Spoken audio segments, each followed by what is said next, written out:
All right.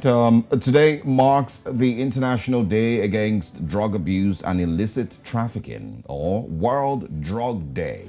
It's a day that is set aside to strengthen action and cooperation in achieving a world free of drug abuse. This year's campaign aims to raise awareness about the importance of treating people who use drugs with respect and empathy, providing evidence-based voluntary services for all, offering alternatives to punishment, prioritizing prevention, and leading with compassion. The campaign also aims to combat stigma and discrimination against people who use drugs by promoting language and attitudes that are respectful and non-judgmental.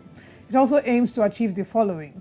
There are lots of achievements that we're going to highlight on the screen now: to raise awareness about the negative impact of stigma and discrimination on people who use drugs and their families, to raise awareness about AIDS and hepatitis epidemics among people who use drugs, and expand and strengthen HIV and hepatitis prevention programs, promote evidence-based voluntary services for all people who use drugs, educate about drug use disorders, available treatment, and the importance of early intervention and support, amongst others.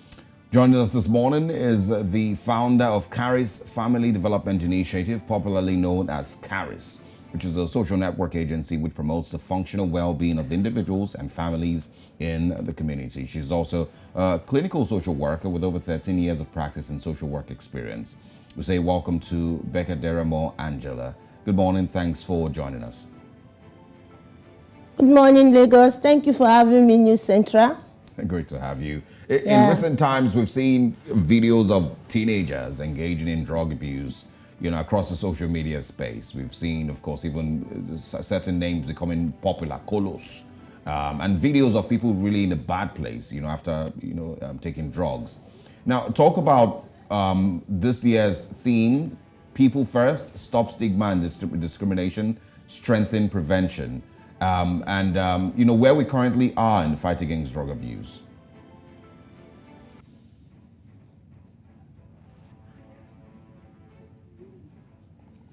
Angela, can you hear us? Yeah, I didn't get your last word, please.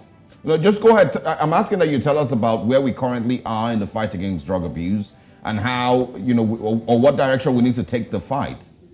Okay, the word fight, I find it quite strange, in curbing drug abuse. Okay, where we are right now in Nigeria, thank God what we've been through in the last 10 years, supported by the UNODC and the EU. Practitioners in Nigeria, we've been given the evidence-based intervention, and we've been exposed to the evidence-based practice in curbing prevention. Just like it said, prevention is a science. There's no need for us to improvise it, because drug problem is a developmental problem. So we have to, looking for solution, we have to apply the developmental approaches to it. So what I want to talk about, the evidence-based, if we want to focus on teenagers, that's one of sensitization, awareness work. That's not enough. So we have to look at what is leading to substance problem in our country, what is making people to use drug, because from time immemorial, drug has been in existence with man. Drug has its reason for existing. If you don't abuse drug, you will not have issues. So what is making people abuse drug? Like they will say, all drugs are medicine. All medicine are drugs, but not all drugs are medicine. So what is making young people who abuse drug? Let's look at the risk factors. There are lots of risk factors in our society and communities. Number one is the availability of drugs. We have the drug everywhere. We have the pop culture promoting drug use. So these children, and moreover, at that adolescent period is the time that children want to identify with themselves. They want to be separated from the individuals that they've known to be their parents. They want to discover themselves. So if they are not properly guided, these drugs are there. So they kind of experiment through peer pressure, and sometimes some of them might have their own personal psychology vulnerable issues. If a child that is very impulsive, controlling, so they say there is a risk to, there's a tendency that that child might likely abuse substance. So that's where the evidence-based prevention science comes in. So we look at the skills. The number one skill skills in curbing this thing is the pro-social skills, social competence. So because your friend is using drug, do you have the assertive skills? Do you have the refusal skills to say, no, this is not the way? Yes, I might be having issues with my maths, I might be having issues in school, but I'm not going to do. I would look for an adult that can guide me, that can mentor me, so we can resolve this. So let's even look at our schools. You see some schools we have in Lagos State, outside Lagos State, other states in Nigeria, but Lagos State where I reside, because this is what I've seen, and I'm an advocate against it. You will see that substance is being sold around the school premises. What kind of languages are you sending to these kids? So the kids see people, they use drugs, it's free will. So number one, that environment is not even safe for that child. So that child is looking, because they said children will model after you. These children are just looking, they were like, oh, I want to try this out. Then let's look at the school culture, the school policy. So what is the school policy says? When we talk about school policy, we are not talking about, oh, you bringing out punitive policies that will punish children if they are found using drugs. No, that's not what we are looking at. We are talking about policies that environment is safe, is healthy, and is right for anyone schooling there to function properly. So what's the school culture? That school, when they have social functioning or stuff like that, do they entertain alcohol? Did they allow drugs? So these are the things we need to look. So school has to be safe, it has to be healthy, and it has to be a developmental space for children. So that's the number one risk factor. So then we look at protective factors that also guide children. One of the protective factors that guides children from substance abuse is the family. How healthy is that family? So what is that family culture? There are different skills, like for children between 8 to 12, those are the middle school children. So where you give them life skills, communication skills, self-management skills, assertive skills, refusal skills, they can say no. Then children that's like university children, you can do, university individuals, you can carry out brief intervention for them. What is that brief intervention? This is commonly among the health sectors. So you try to assess this person to see what's their intake of alcohol consumption. We are not saying alcohol consumption is bad, but do not consume it harmfully. So are you on the SS? If you're on the SS, that nurse that is talking to you, or that social worker, or that clinical psychology that is talking to you, fine. For the social worker and clinical psychology, it might not really be their thing. Yeah. Yeah. Okay. Well, you've said a whole lot. And obviously, this is a breakdown on where changes need to come in, and how we need to start to approach this challenge in our society. But I want to talk about the stigma aspect of it, and how we have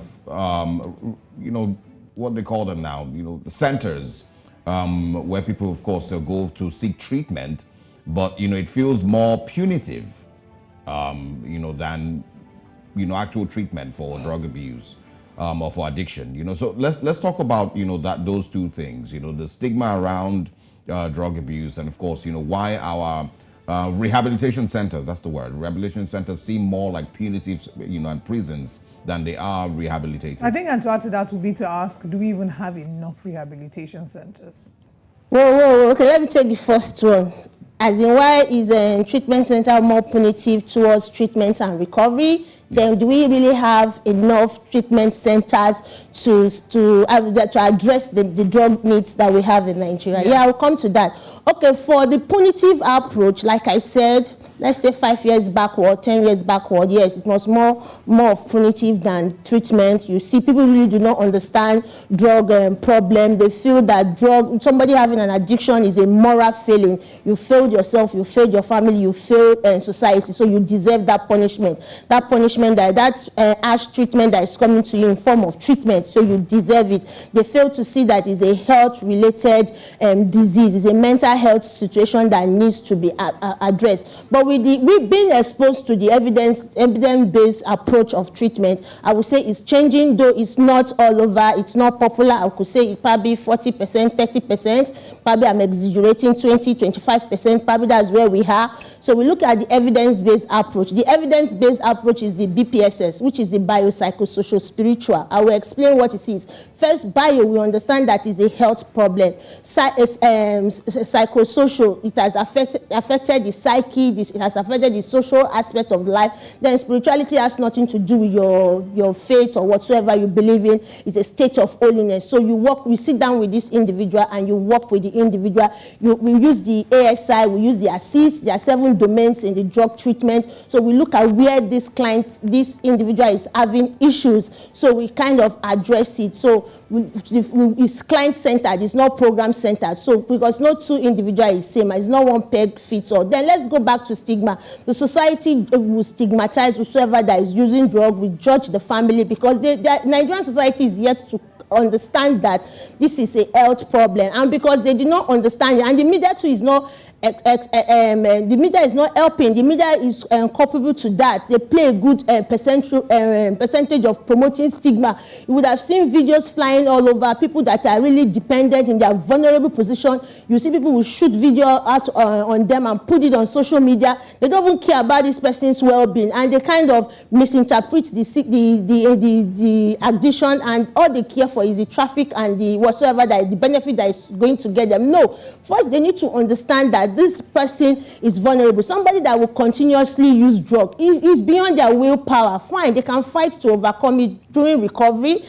After the detoxification, psychotherapy will come in. It's a continuous struggle. It's a journey. That's why they say recovery is not a destination. It's a journey. It's a progressive journey. I always use for my clients when I work with my clients. I always use the Forrest Gump movie. I just run for restaurant. Run for restaurant. All you know how to do, you run. On your recovery, you keep running. Fine, you might have a reuse, which is formerly known as relapse. If you use the word, lapse. If you use the word lapse today, lapse is labeled as stigma. If you use the word as relapse today, it's labeled as stigma. So you might have a reuse, you might go back to the substance, but the clinical team will work with you and say, what happened? You're doing well. What happened? Why did you go back to use? You sit with that person and you try to find out, and you get that person back on the recovery track. So the person keep going, you keep going. And in recovery, we look at 4 dimensions. It's not just the person quitting drug use, which is the health. Fine, we want the person to quit. That's the foundation.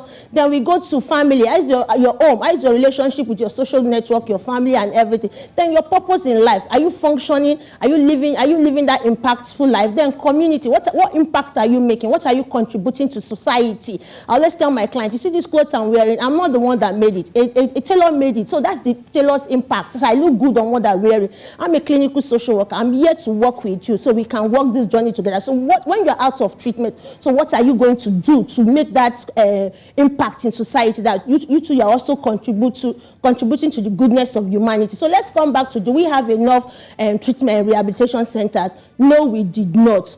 I will say out of all the rehabilitation centers that we have, one is known to be free. Drug, as in you are not paying, though it comes with a fee. That's the one sponsored by the Redeemed Christian Church of God. But then followed by the federal government rehabilitation centers. Those ones are affordable. Then the private care, they are not so affordable. Looking at the statistic, the last statistic we have in Nigeria, they say one out of every substance, every person that have used substance, we have a substance use disorder.